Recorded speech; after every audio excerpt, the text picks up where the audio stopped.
The title of today's video is Losers in Charge. I'm going to try to explain this as best as I can, but there's essentially a very strange paradox where someone who is in a position of authority or power thinks that, as a general rule, they are better than everyone who is underneath them. They tend to think this way because, generally speaking, the one who is in charge is quote unquote better, right? Take the military, for example.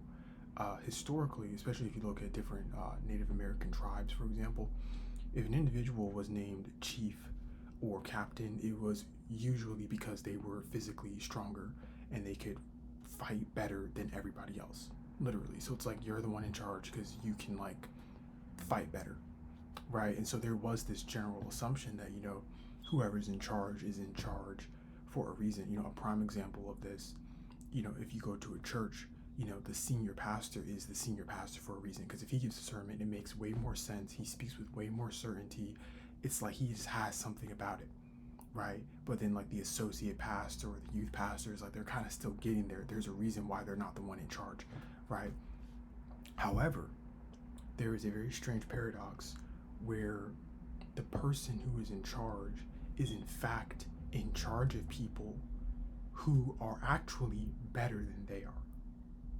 Imagine that. It's like you're the one in charge, but those who are under you are actually more competent than you.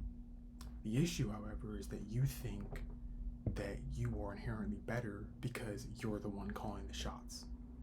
Okay, and I've seen this with parent-child dynamics.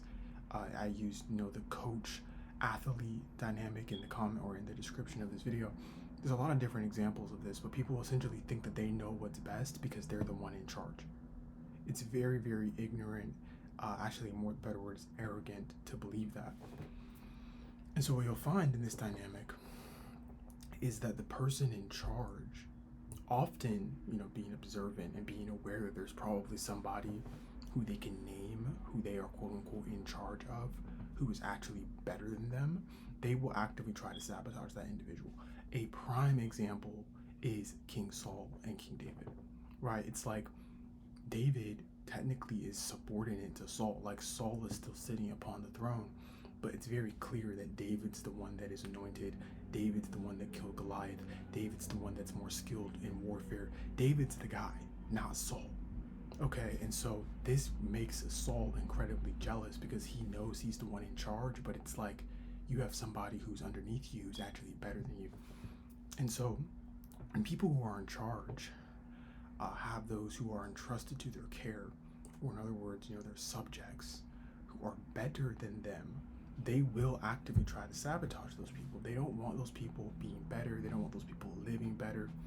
None of that, right? Because it oftentimes is really to maintain their sense of superiority, to maintain their sense of importance.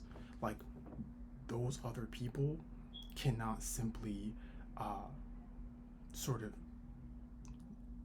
how do I say this? They can't go and expand and build and grow underneath the person who's supposed to be better, because there comes a point where it's which is partly why Saul got so angry at David. It's like they were literally singing in the streets, Saul has killed his thousands, but David has killed his tens of thousands. It's like these people will not want you to, again, expand and build and grow while you're underneath them, because if you do that effectively, it's going to become pretty obvious who should be in charge. Because as a general rule, okay, there's a term called a meritocracy. Everything's based on merit. What can you do, right? And so if you're the guy in charge, let's say you work at a car dealership and you're the senior manager and you sell 5 cars a month, some new guy comes in, he sells 15 cars a month. A lot of people are going to be like, why isn't he in charge? Because he's doing more, right? And so these people, it's almost as if they will not want you to shine forth like the sun, as it says in Matthew 5:16. They don't want you to be great. They don't want you to show off, in a sense, because it's going to remind them that you're probably the one that should be in charge and that they shouldn't be calling the shots in your life whatsoever. Okay.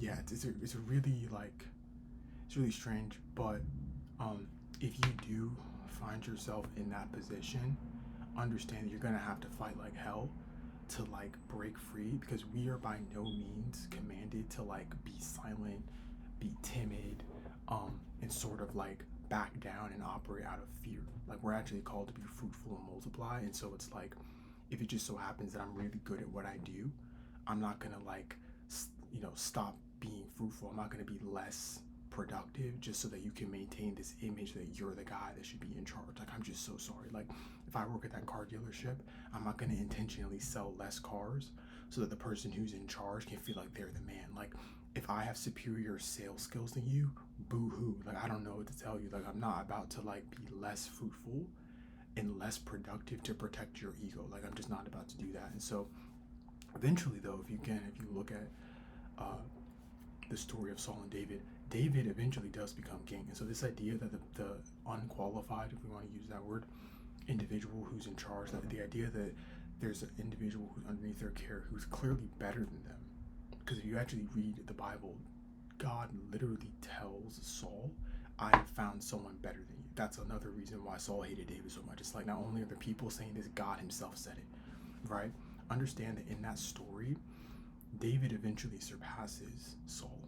David becomes king, the infamous house of David, all the way up to Jesus. Like, David's the one that his name stands and lasts, not Saul's, right? So if you do find yourself in that situation, really just having faith that you're going to succeed, you will eventually surpass the individual who's quote unquote in charge, and it will be something that's going to be openly acknowledged among everyone else, God and yourself.